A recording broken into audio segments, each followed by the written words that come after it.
जैसे पहला युग आपका आया है भारतेंद्र युग, जिसे हम लोग बोलते हैं पुनर्जागरण काल। बहुत ही आईएमपी आप कह सकते हैं कि भारतेंद्र युग है। बहुत ही आपके पॉइंट यहाँ से बनते हैं। सबसे पहले पॉइंट तो यही हो गया कि भारतेंद्र युग का जो प्रारंभ हुआ वो कब से हुआ, तो आप कहेंगे 1857 से लेकर 19 ईस्वी का जो समय है वो आपका भारतेंद्र युग के नाम से जानते हैं। अब यहाँ पर पॉइंट टू पॉइंट आपके एग्जाम में क्वेश्चन बनते हैं, याद रखिए। जैसे पहला पॉइंट दिया है कि भारतीय युग को हिंदी गद्य का सर्वप्रथम युग माना जाता है। याद रखिए, भारतीय युग को हिंदी गद्य का सर्वप्रथम युग माना जाता है।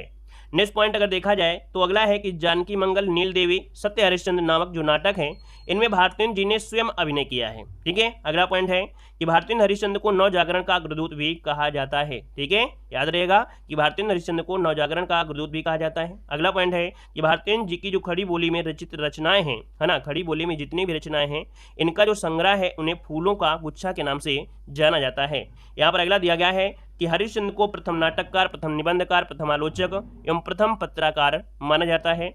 नेक्स्ट पॉइंट आपसे दिया गया है कि इन्हें हिंदी का रंगमंच का जनक भी कहते हैं। किसे? भारतेंद्र हरिश्चंद्र को, भारतेंद्र जी को जो हिंदी रंगमंच का जनक भी कहा जाता है। नेक्स्ट पॉइंट है कि भारतेंद्र जी को हिंदी गद्य का जनक अर्थात पितामह भी कहा जाता है। अगला दिया गया है भारतेंद्र जी ने क्या किया कि कविवचन सुधा और हरिश्चंद्र मैगजीन, बाला बोधनी इनके माध्यम से, वहीं पर बद्रीनारायण चौधरी प्रेमघन, है ना, इन्होंने आनंद कादम्बनी के माध्यम से, प्रताप नारायण मिश्र ने ब्राह्मण के माध्यम से और बालकृष्ण भट्ट ने हिंदी प्रदीप नामक जो पत्र पत्रिकाएं थी इनके माध्यम से ब्रिटिश साम्राज्य का क्या किया? विरोध किया। ठीक है, अगला आपसे दिया गया है कि इसी युग में 1893 ईस्वी में नागरिक प्रचारणी सभा की स्थापना हुई। तो क्वेश्चन पूछेगा कि नागरिक प्रचारणी सभा की जो स्थापना हुई वो कब हुई, तो आप कहेंगे 1893 में हुई थी। अगला पॉइंट की अगर बात किया जाए दोस्तों तो यहाँ पर देखिए कि इस जो भारतीय युग है इसके प्रमुख कवि पूछे तो आप कहेंगे भारतेंद्र हरिश्चंद्र, प्रताप नारायण मिश्र, बद्री नारायण चौधरी प्रेमघन, राधा चरण गोस्वामी, राधा कृष्णदास, ठाकुर जगमोहन सिंह, ये आपके प्रमुख आपके कवि हैं। और इनमें से आपसे पूछता है रचनाएं, जो कि एग्जाम में ज़्यादा से ज़्यादा तो ये पूछेगी कौन किसकी रचना है। तो कुछ महत्वपूर्ण रचनाएं जो कि आपके एग्जामों में पूछी गई हैं उन्हीं को यहाँ पर लिया गया है। वैसे रचनाएं तो बहुत ज़्यादा हैं।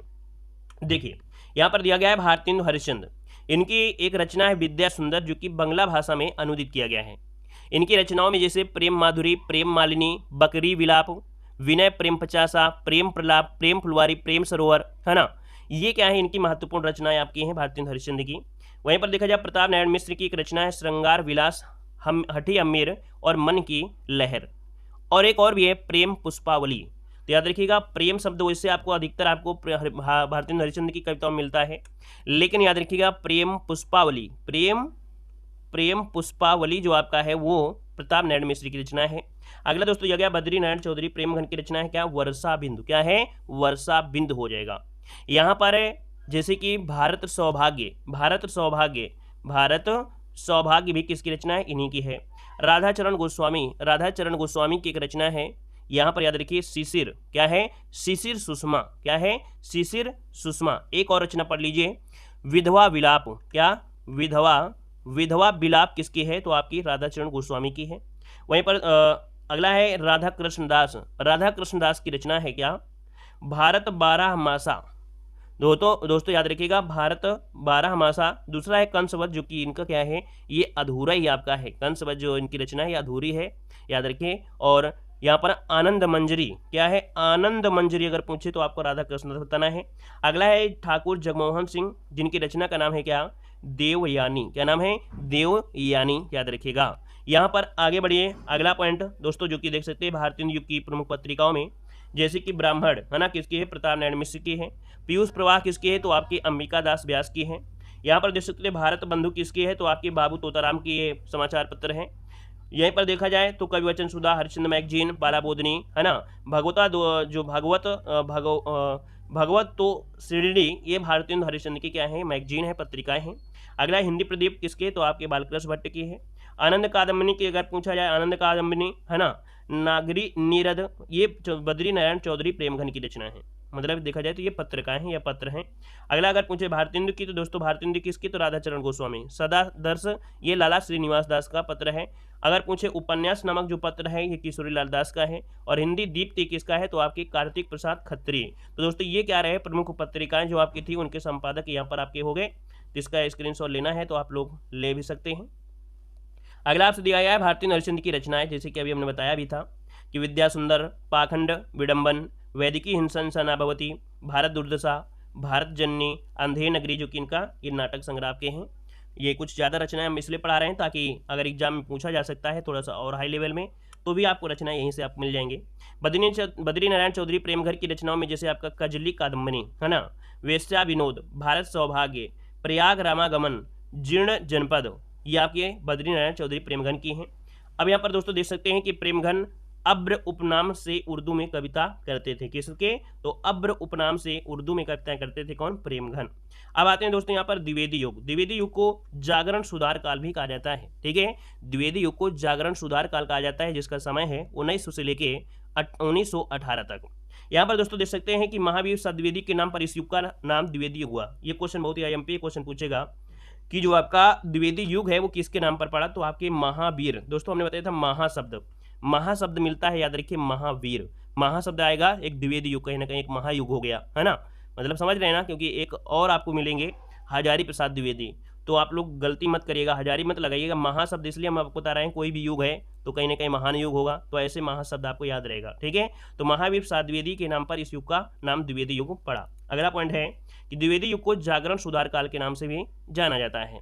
यहाँ पर देख सकते हैं कि हिंदी कहानियों का जो वास्तविक विकास है वो द्विवेदी युग से ही शुरू होता है। ठीक है, यहाँ पर दोस्तों एक पॉइंट और होता है कि द्विवेदी जी को खड़ी बोली हिंदी को काव्य भाषा के रूप में प्रतिष्ठित करने का श्रेय जाता है। अर्थात जो द्विवेदी जी थे इन्होंने खड़ी बोली हिंदी को काव्य भाषा के रूप में प्रतिष्ठित करने पर श्रेय दिया गया।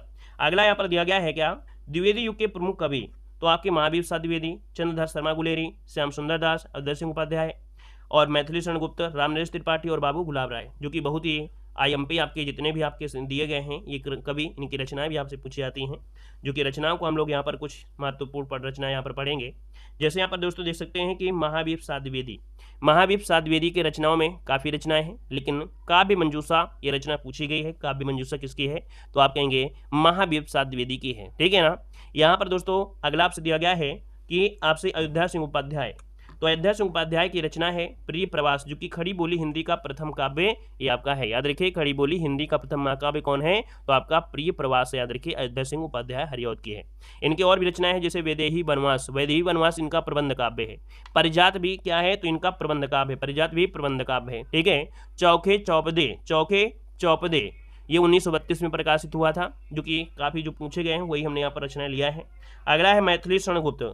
मैथिली शरण गुप्त की अगर बात करें तो दोस्तों यहाँ पर इनकी रचनाओं में रंग में भंग, जो कि इनका प्रथम काव्य रचना है। याद रखिएगा कि जो रंग में भंग है इनका प्रथम काव्य रचना है, 1909 में ये प्रकाशित हुआ था। दूसरा है जयद्रथ वध, जो कि एक खंड काव्य है, ये 1910 में प्रकाशित हुआ। भारत भारती, भारत भारती ये 1912 में हुआ था। ठीक है ना। यहाँ पर दोस्तों साकेत, जो कि एक महाकाव्य है, साकेत जो कि एक महाकाव्य है, 1931 में हुआ था। यशोधरा, यशोधरा आपके 1932 में प्रकाशित किया गया, और जय भारत 1952 में। तो दोस्तों यहाँ पर देख सकते हैं मैथिली शरण गुप्त की सभी रचनाएं पूछी गई हैं, और लगभग सभी रचनाओं में इनको पुरस्कार भी यहाँ पर दिया गया है। तो याद रखिए बहुत ही आईएमपी आपके ये राइटर हैं, मतलब कवि हैं। अगला है श्रीधर पाठक की एक रचना है कश्मीर सुषमा। क्या नाम है, कश्मीर सुषमा। याद रखिए यहाँ पर आंसर आपका क्या हो जाएगा, कश्मीर सुषमा किसकी है, तो आप कहेंगे श्रीधर पाठक की है। ठीक है। अच्छा, यहाँ पर देखा जाए तो ये 1904 में, कब, तो आपके 1904 में ये रचना आपकी रचित की गई थी। अगला आपसे दिया गया है कि गया प्रसाद स्नेही, क्या दिया है, गया प्रसाद स्नेही। दोस्तों प्रेम पचीसी, प्रेम पचीसी और करुणा कादम्बिनी ये भी पूछी गई इनकी, करुणा कादम्बिनी। त्रिशूल, क्या, त्रिशूल तरंग, त्रिशूल तरंग। कृषक क्रंदन, कृषक क्रंदन। राष्ट्रीय वीणा, राष्ट्रीय वीणा, इनकी सभी रचनाएं दोस्तों पूछी गई हैं। ठीक है, तो याद रखिएगा प्रेम पचीसी, करुणा कादम्बिनी, त्रिशूल तरंग, कृषक क्रंदन, राष्ट्रीय, है ना, ये जो आपकी वीणा है ये गया प्रसाद स्नेही की है। रामनरेश त्रिपाठी की है मिलन कामा पथिक। क्या है, मिलन कामा पथिक, ये आपकी है, जिसमें पथिक पूछी गई किसकी, रामनरेश त्रिपाठी की है। अगला है जगन्नाथ दास रत्नाकर। जगन्नाथ दास रत्नाकर की रचनाओं में दोस्तों याद रखिएगा जो गंगा अवतरण है ये आपके 1937 में प्रकाशित किया गया था। उद्धव शतक, उद्धव शतक जो कि ब्रजभाषा में है, और ये आपके 1929 में प्रकाशित किया गया था।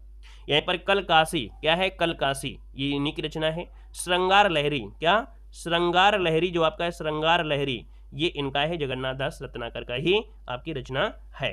दोस्तों यहाँ पर देखिए कुछ महत्वपूर्ण पॉइंट आपके बनते हैं इस युग में, जैसे हरिऔध जी साहित्य जगत में कवि सम्राट की उपाधि से विभूषित किए गए हैं। कवि सम्राट किसे कहते हैं, तो आप कहेंगे हरियाव जी को कहा गया है। इनकी रचना परिप्रवास में 17 सर्ग हैं। याद रखिएगा कि इनकी एक रचना है कौन सी, परिप्रवास, उसमें कितने सर्ग हैं, तो आप कहेंगे 17 सर्ग हैं। याद रखिएगा कामायनी में 15 हैं, है ना, जो कि जयशंकर प्रसाद की, लेकिन यहाँ पर देख सकते हैं कि जो आपका परिप्रवास है ना, तो याद रखिएगा कि उसमें 17 सर्ग आपके हैं। अगला आपसे पूछा गया है, अयोध्या सिंह उपाध्याय हरिऔध खड़ी बोली के प्रथम कवि के रूप में माने जाते हैं। याद रखिए, अयोध्या सिंह उपाध्याय हरिऔध खड़ी बोली के प्रथम महाकवि क्या है, प्रथम महाकवि के रूप में याद के जाने जाते हैं।